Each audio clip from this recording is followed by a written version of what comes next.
Hello, and welcome to Virtual Investor Conferences. On behalf of OTC Markets, we're very pleased you joined us for our two-day Metals and Mining Conference.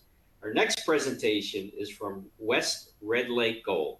Please note you may submit questions for the presenter in the box to the left of the slides, and you can view a company's availability for one-on-one meetings by clicking Book a Meeting in the top toolbar. At this point, I'm very pleased to welcome Gwen Preston. She is the Vice President of Communications for West Red Lake Gold Mines, which trades on the OTCQB venture market under the symbol WRLGF and on the TSXV under the symbol WRLG. Welcome, Gwen. Thank you so much. Thanks for having me here today.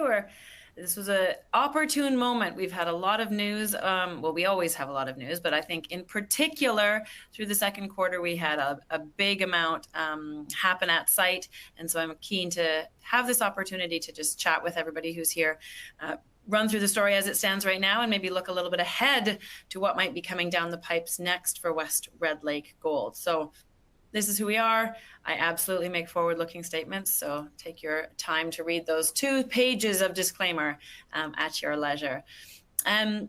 Okay, so I wanted to just set the stage with why West Red Lake Gold even exists. And the reason that this company exists is because a few years ago, Shane, pardon me, I do have a slight cold, so pardon if I clear my throat a few times. Shane, our president and CEO, got together with Frank Justra, and they shared the idea that a gold bull market was going to develop, and they agreed that the best performance for investors, the best way to provide shareholders with leverage to a gold bull market is through new and growing production. And so hence was born the idea to build a new mid-tier gold mining company. Now that's a forward-looking statement if I ever said one, right? We just started our first mine and we're ramping up to 65,000 ounces a year. So we're certainly not in that mid-tier category yet. But that's the vision on the wall at West Red Lake Gold, is to become a mid-tier gold mining company with Madsen, the Madsen mine as our foundational asset. So I'm setting the stage with this today because with Madsen now up, ramping up, and performing nicely, it's time to start talking about what's next instead of primarily looking in at how we are going to de-risk an asset and get it going. It's now time to also start looking forward.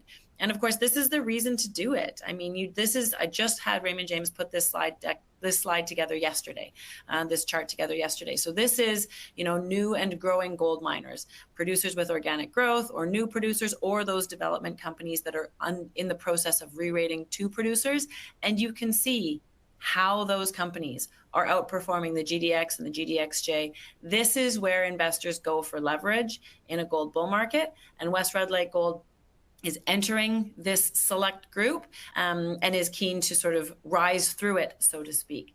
This is essentially another way of looking at the same idea. I just charted the market capitalization versus the annual production for a series of new and mid-tier gold miners. And you can just see that there's a potential for higher valuation as a company if a company can step its way up from, the group that West Red Lake is currently in up to higher numbers. As you would expect, the potential for higher valuation is very clear. So that's our goal. That's what's literally written on the wall in our office. That's what we're trying to do. And it all, of course, starts with the Madsen mine. The Madsen mine in Red Lake, Ontario, the western edge of Red Lake, Ontario, where they're celebrating the 100th anniversary of gold mining just this weekend, actually. Shane is in Red Lake right now for that celebration. A storied gold district, very high-grade gold. The Madsen mine is part of that history, to be sure. The Madsen mine produced 2 million ounces of gold in the 40s, 50s, and 60s.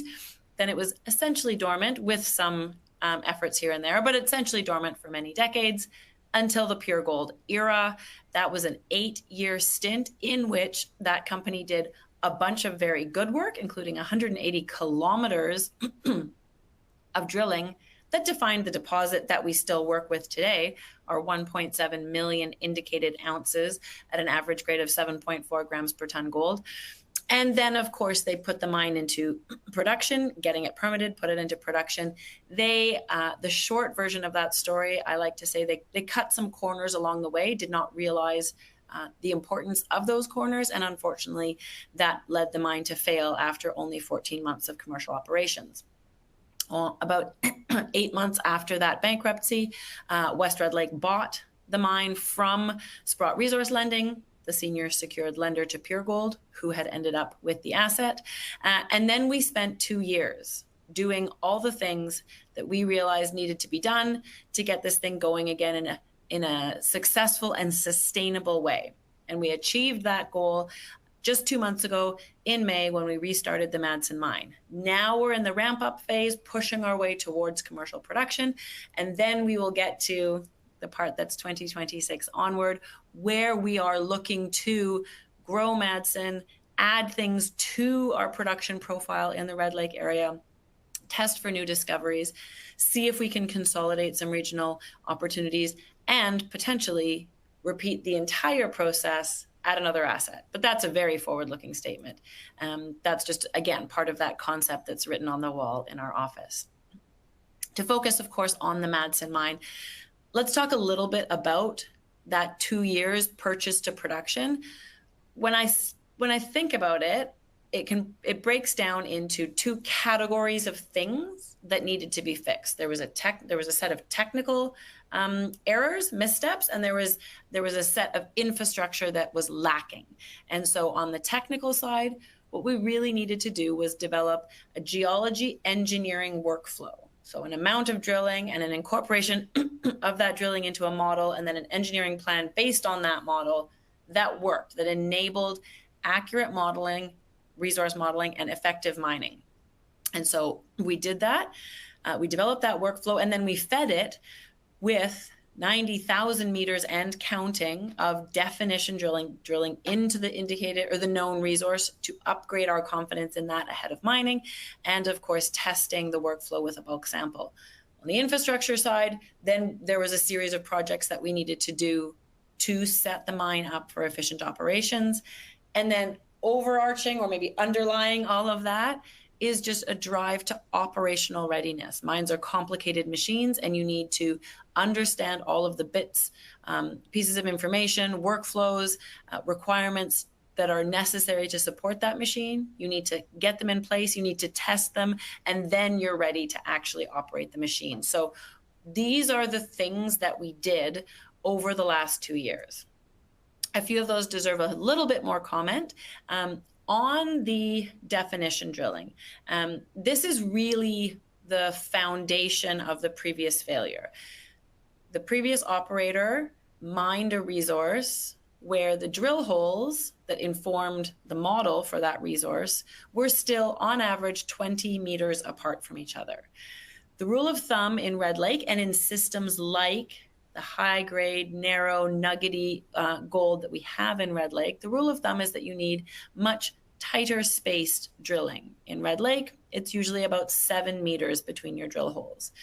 When Pure Gold realized that their lack of resource model accuracy was leading them to deliver 3.5 gram per ton material to the mill instead of 9 gram per ton material, which is what they'd expected, they certainly brought some experts in. There were some very good people who joined that team later in the game, and several of those experts said, you don't know enough.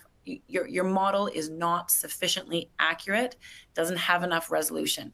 And so they started the workflow that we are now doing essentially, which is to tighten the drill hole spacing from 20 meters to 7 meters, update your model internally, and then engineer your mine on that model. That worked. The last few months of the Pure Gold stint were actually very successful months. Unfortunately for them, and certainly for their shareholders, it was too little too late. But it's about mining the right rocks, and that's the foundation of mining the right rocks. I mentioned that we tested that workflow with a bulk sample. We took approximately 15,000 tons from 6 stopes in 3 different parts of the resource to get a range of our areas and types. And the goal here was to compare what our model said, the model once informed by that tighter space drilling, and then with the engineering done on that updated model, compare what the model said we would get in each stope with what we actually got in each stope. And the reconciliation, the comparison between those two things was very, very close. This was the check mark that we needed in order to say to our board, okay, we believe that we're ready to start mining this now. And so we got that check mark. The green numbers there are as close a reconciliation as we could have wanted, especially in a system like Red Lake. So that validated our workflow. It means that the 90,000 meters of drilling that we've done and all of the modeling and engineering that has flowed from those 90,000 meters is valid, and we can carry on from there. The other bucket, like I mentioned, is infrastructure. So we certainly completed a good number of capital projects to set ourselves up for efficient operations. The connection drift was the largest ticket item amongst those. That was a 1.4 kilometer tunnel that we now refer to as our underground highway that enables us to use the east portal, which is something that the prior operator built but did not use because they did not want to spend the time and money to connect that portal over. They didn't want to do the 1.4 kilometer drift that we completed. We completed that because the east portal is a great way to move material out of this mine. It's large, we can use big trucks, it's right beside the mill, there's no restrictions related to public roads or being near the town. It's a very efficient way of operating the mine. So that was a key project for us. Some of the other key projects, building a camp on site. When you have a good place for people to live, and then building a mine dry, which is the place where workers transition in and out of their shifts. When you have a good camp and a good mine dry, you are a more attractive place to work.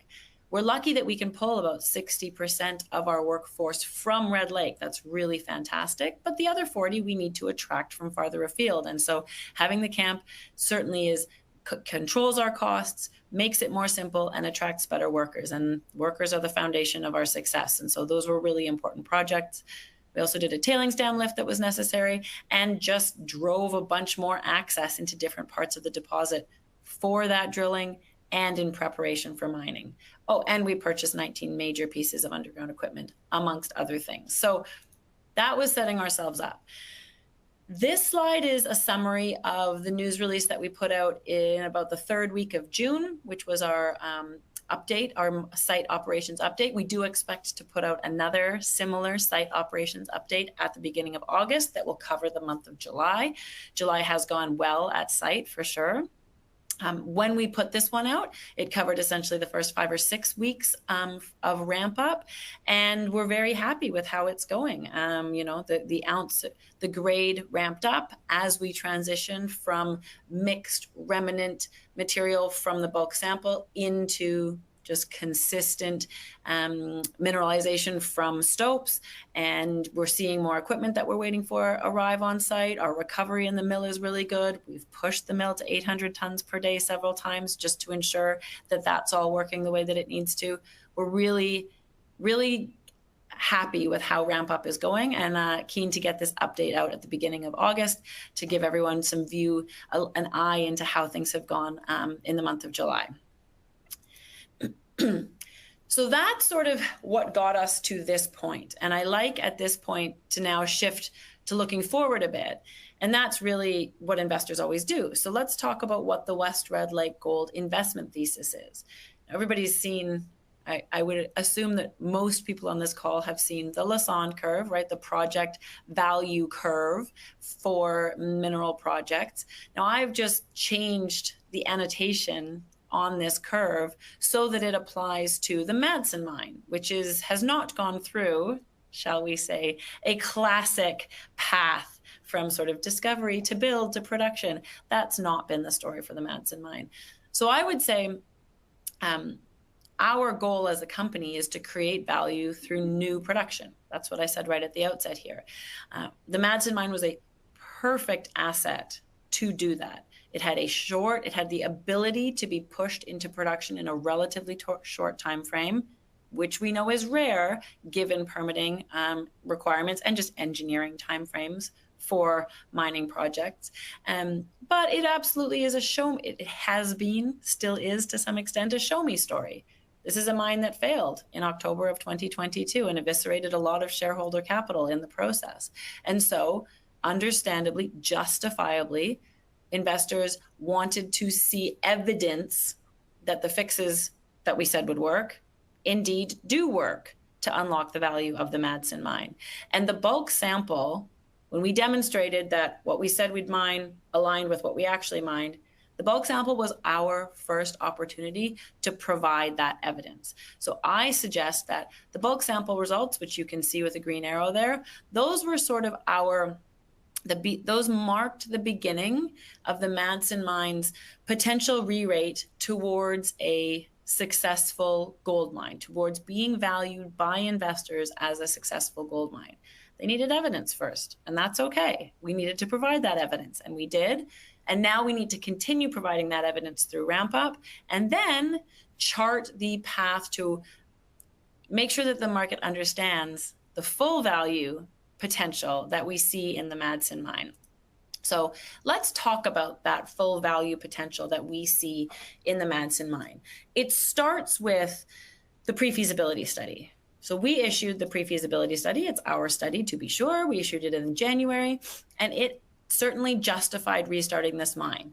You know, it gave an almost $500 million NPV. It said that we would generate over $90 million in average annual free cash flow.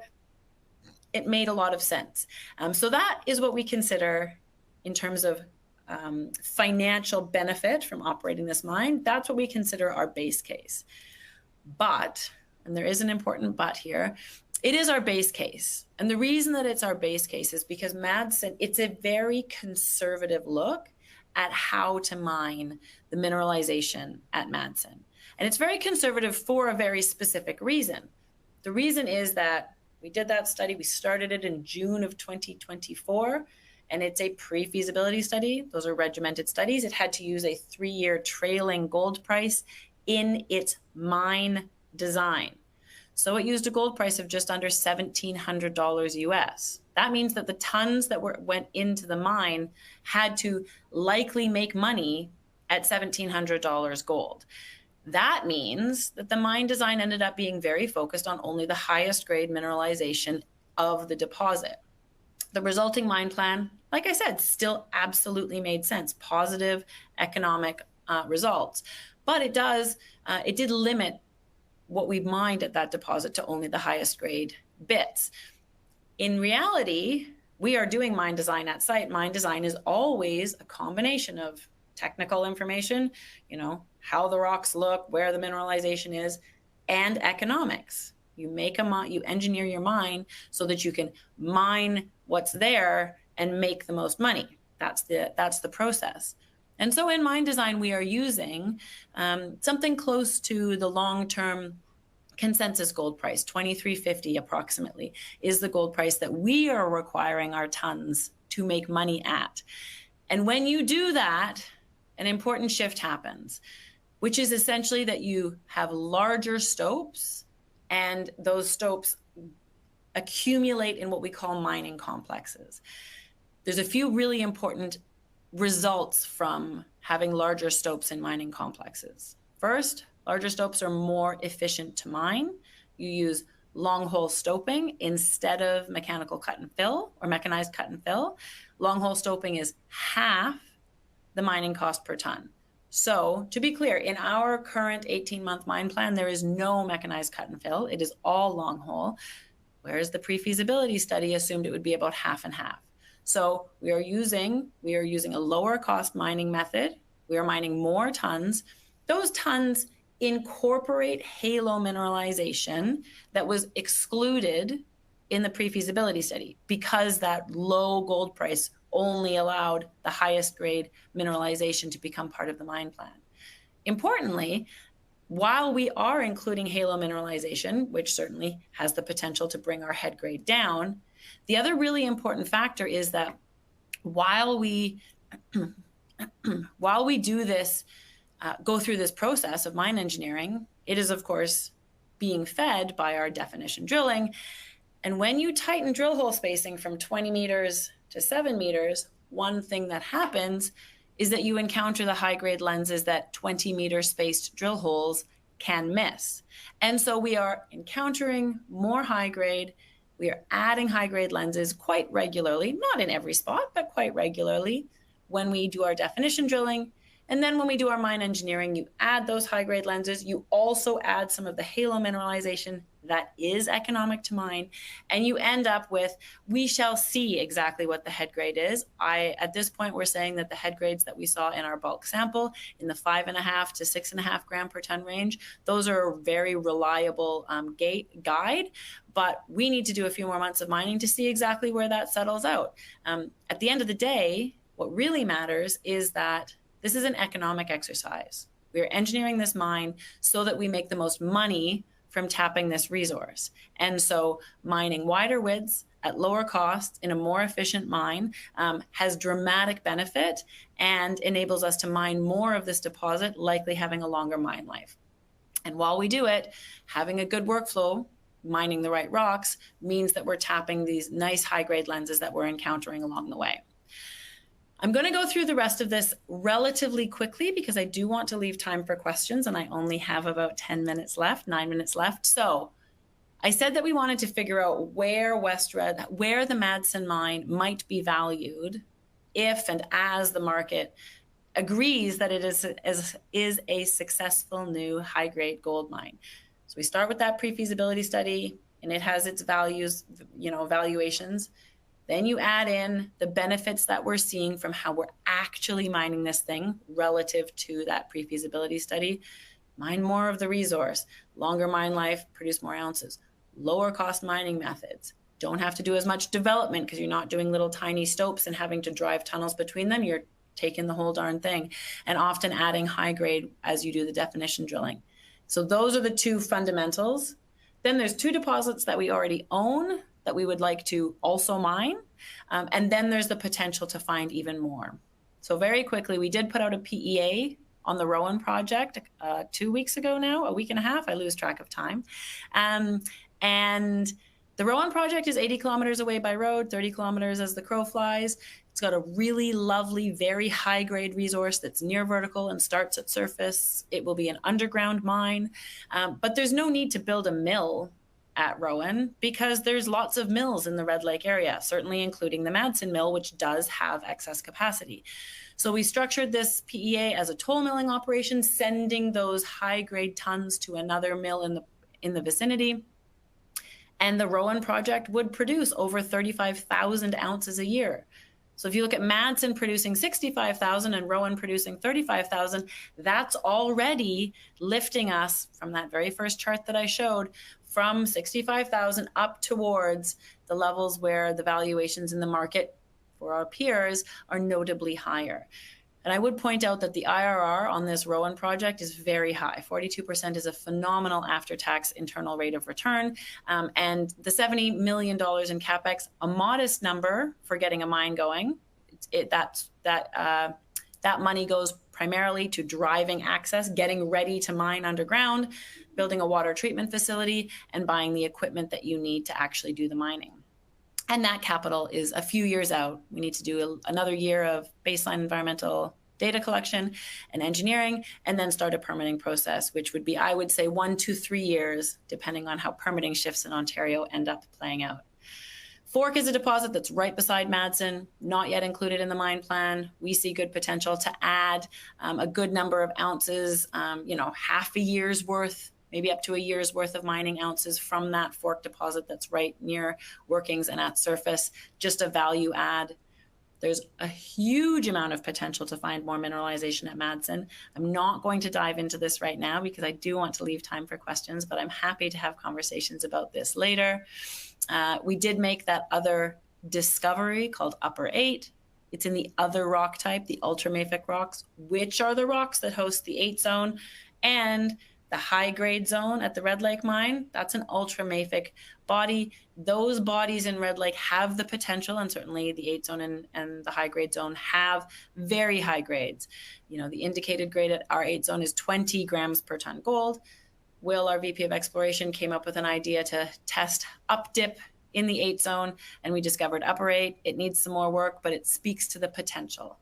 So there you have the blocks that need to be considered when you're trying to understand how Madsen might be valued. as the market starts to assess it as a successful new gold mine. Now, I will stop there. I didn't get to people and share structure, but I know there's a bunch of questions. So let's pop over to those. Let me list these by.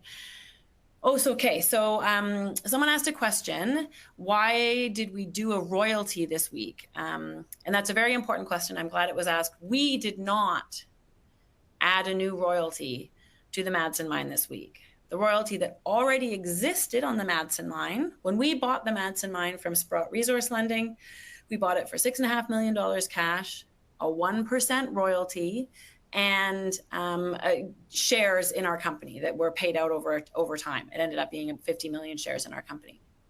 That 1% royalty, Sprott Resource Lending owned it, and they this week sold it to Summit Royalty, I believe is the name of the company, at a valuation that, if you work the numbers, certainly suggests upside in our share price right now. If anyone wants to talk about that valuation calculation, I'm happy to do that offline.